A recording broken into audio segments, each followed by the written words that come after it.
Hello students, I am Isha Madam from Golden Public School. In previous video we discussed about the dicot embryo, development of dicot embryo and development of monocot embryo. These are the diagrams.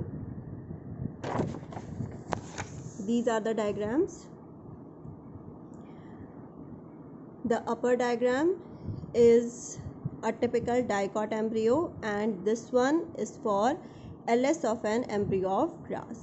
दोनों diagram आपको अपनी copy पर बनाने हैं. Next, our topic is about maturation of ovule into seed. Seed, also referred as fertilized ovule in the final product of sexual reproduction. तो अगर हम बात करें सेक्सुअल रिप्रोडक्शन की तो हमारे पास जो फाइनल प्रोडक्ट आता है that is seed. Seed is referred as the final product of sexual reproduction. If we talk about a seed contain seed coat, cotyledons and an embryo axis. You can see the diagram. This is the embryonal axis. These are the cotyledons. Epicotyle form the plumule and hypocotyle form the radicle. This is the diagram of a dicot seed. Seed are of two types. One is non-albuminous seed and the second one is albuminous seed. First, we talk about the non-albuminous seed. When we talk about the non-albuminous seed, has no residual endosperm as it is completely consumed in embryo development. For example, pea and groundnut. तो जो हमारे non albuminous seed होते हैं ये जब जो development होता है उस डेवलपमेंट में यानी कि जब एम्ब्रियो डेवलप कर रहा है तो डेवलपमेंट के समय ये सारा जितना भी एंडोस्पर्म है वो सारा कंज्यूम हो जाता है. If you see the seed of pea और groundnut then you can see the swollen seed और द cotyledons. तो अगर हम मटर को खोल के देखें तो उसमें हमें दो cotyledons दिखाई देंगे और वो दोनों cotyledons कैसे होते हैं वो कंज्यूम कर लेते हैं सारा एंडोस्पर्म. तो जिन सीड्स के अंदर सारा एंडोस्पर्म कंज्यूम हो जाता है they are known as the non albuminous seed. इसके अपोजिट अगर हम बात करें एल्ब्यूमिनस सीड की, albuminous seed retain a part of endosperm. इसके अंदर एंडोस्पर्म बचा हुआ होता है, रह जाता है, मीन सारा कंज्यूम नहीं होता during embryo development. For example weed, मेज, कैस्टर, सनफ्लावर एटसेट्रा. तो अगर हम बात कर रहे हैं वीड की बात कर रहे हैं, मेज की बात कर रहे हैं, कैस्टर, सनफ्लावर, ये कैसे होते हैं नॉन एल्ब्यूमिनस सीड होते हैं. जो मोनोकॉट्स हैं हमारे वो एल्ब्यूमिनस सीड में आता है और उनके अंदर एंडोस्पर्म कंप्लीटली कंज्यूम नहीं होता. एंडोस्पर्म आपको याद होगा इसकी प्लॉइडी मैंने आपको बताई थी. The ploidy of endosperm is 3x or 3n. In some seeds such as black pepper, very important question, it's very important. In some seeds such as black pepper and beet, remnants of nucellus. अगर आपको याद है तो nucellus हमने जब ovary पढ़ी थी तो वहाँ पर हमने न्यूसेलस पढ़ा था.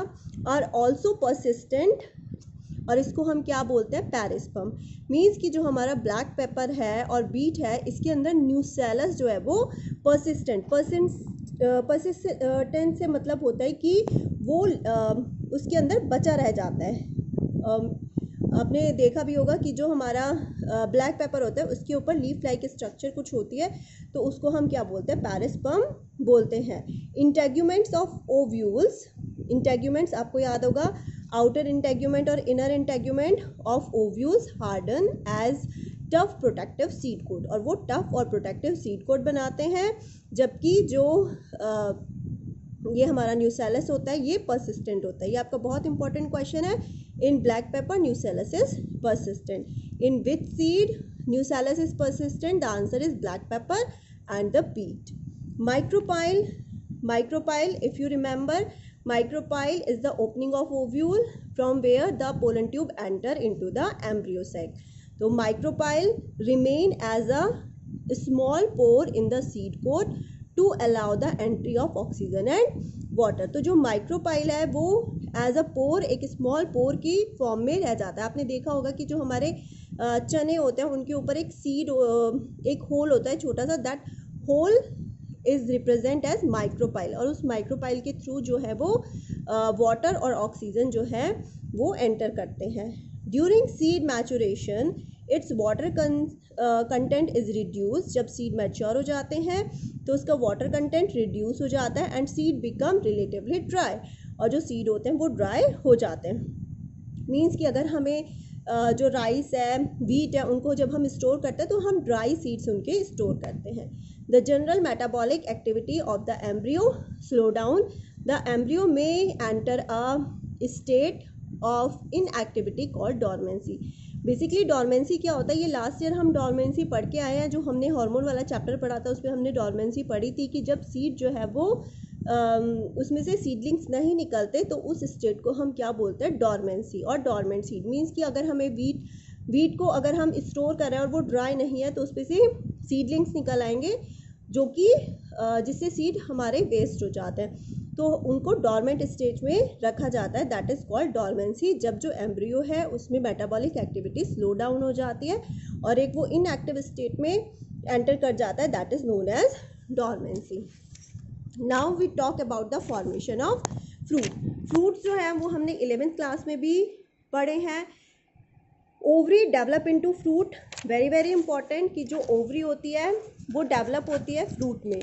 तो अगर चेंजेस आपसे पूछे जाएँ तो चेंजेस के अंदर जो ओवरी है ovary develop into fruit. Ovary किस में कन्वर्ट हो जाती है, ओवरी फ्रूट में कन्वर्ट हो जाती है. और जो ओवरी की वॉल होती है that become the fruit wall जिसको हम पेरिकार्प कहते हैं. अगर आपको याद है तो पेरिकार्प में हमने 3 जो है वो लेयर्स पढ़े थे. इपिकार्प, मीजोकार्प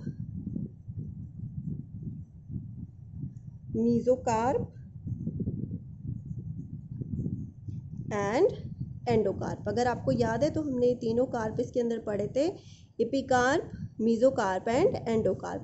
तो these are the 3 layers found in the ovary और इनको कंबाइंडली हम बोलते हैं पेरिकार्प. टाइप ऑफ फ्रूट्स हमारे 2 टाइप के होते हैं, true fruits and false fruit. True fruits वे होते हैं जो ओवरी से डेवलप होते हैं जैसे ग्रेप्स है, कुकुम्बर है. और फॉल्स फ्रूट जब वो फ्रूट्स ओवरी से न डेवलप होकर किसी और फ्लावर के किसी और पार्ट से डेवलप हो जाता है तो उसको हम फॉल्स फ्रूट कहते हैं. फॉर एग्जांपल अगर हम एप्पल की बात करें तो उसमें थैलेमस आपको याद होगा.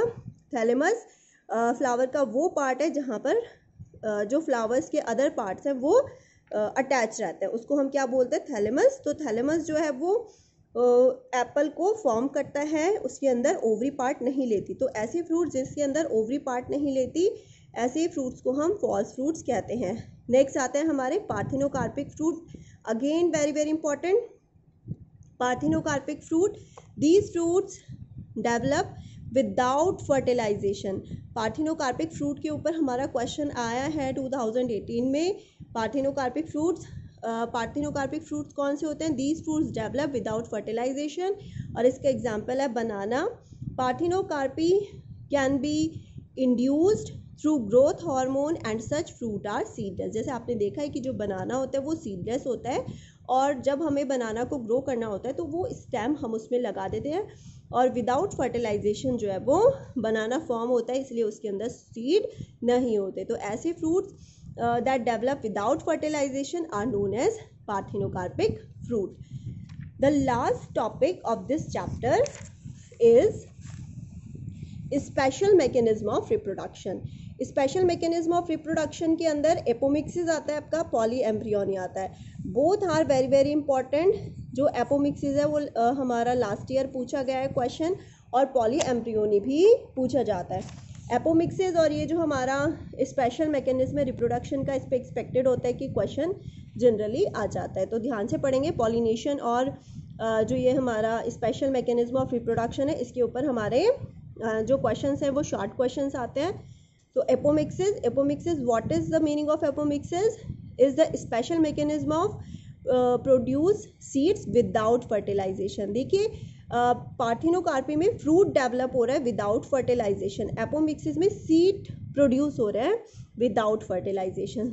तो एपोमिक्सिस को हम बोलेंगे produce seed without fertilization. For example grass, it is a form of asexual reproduction. और जो इम्पॉर्टेंट लाइन है वो क्या है, मिमिक्स। मिमिक्स का मतलब होता है कि एक तरीके से हम बोल सकते हैं कि नकल, कि मिमिक होते हैं बट वो सेक्सुअल रिप्रोडक्शन नहीं होता, टाइप ऑफ एसेक्सुअल रिप्रोडक्शन है, लेकिन मिमिक होता है सेक्सुअल रिप्रोडक्शन की। तो एपोमिक्सिस क्या है, इट इज़ अ मिमिक्स और sexual reproduction. It is useful for the hybrid industry. और ये क्यों यूजफुल है, क्योंकि अगर हमें किसी प्लांट का हाइब्रिड बनाना होता है तो हम उसमें एपोमिक्सिस को इंट्रोड्यूस कर देते हैं। The modes by which apomictic seeds can be produce are agamospermy. अब इसको हम ध्यान रखेंगे, एगैमोस्पर्मी। जब कोई हमें एपोमिक्टिक सीड बनाना होता है तो उसके अंदर हम जो फॉर्मेशन जिस प्रोसेस के थ्रू लेते हैं that is known as the agamospermy.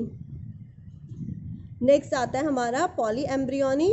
Polyembryony is the presence of more than one embryo in a seed. ये आप बहुत अच्छे से जानते हैं। सिट्रस फ्रूट होता है, सिट्रस फ्रूट जो हमारा सिट्रस फ्रूट्स होते हैं जैसे कि ऑरेंजेस, उसके अंदर जब एक से ज़्यादा एम्ब्रियो डेवलप हो जाता है in more than one embryo in a seed, then it is known as poly. Poly means many, embryony means embryo, बहुत सारे एम्ब्रियो डेवलप हो जाते हैं तो उसको हम बोलते हैं एक सीड में बहुत सारे एम्ब्रियो डेवलप हो गए, then it is known as the polyembryony. In many citrus and mango varieties some of nuclear cells surrounding the embryo sac start dividing, produce into the embryo sac and develop into embryo। तो ये बहुत सारे embryo sac develop हो जाते हैं और उससे embryo जो है वो बन जाते हैं। बहुत सारे एम्ब्रियो का बनना, a number of embryo, when a number of embryo are formed, this is known as the polyembryony। This is about the chapter last topic, special mechanism of production of reproduction। Complete your notes, send me the clicks of your notes so that I check it. In next week, be prepared for a class test. Thank you, class.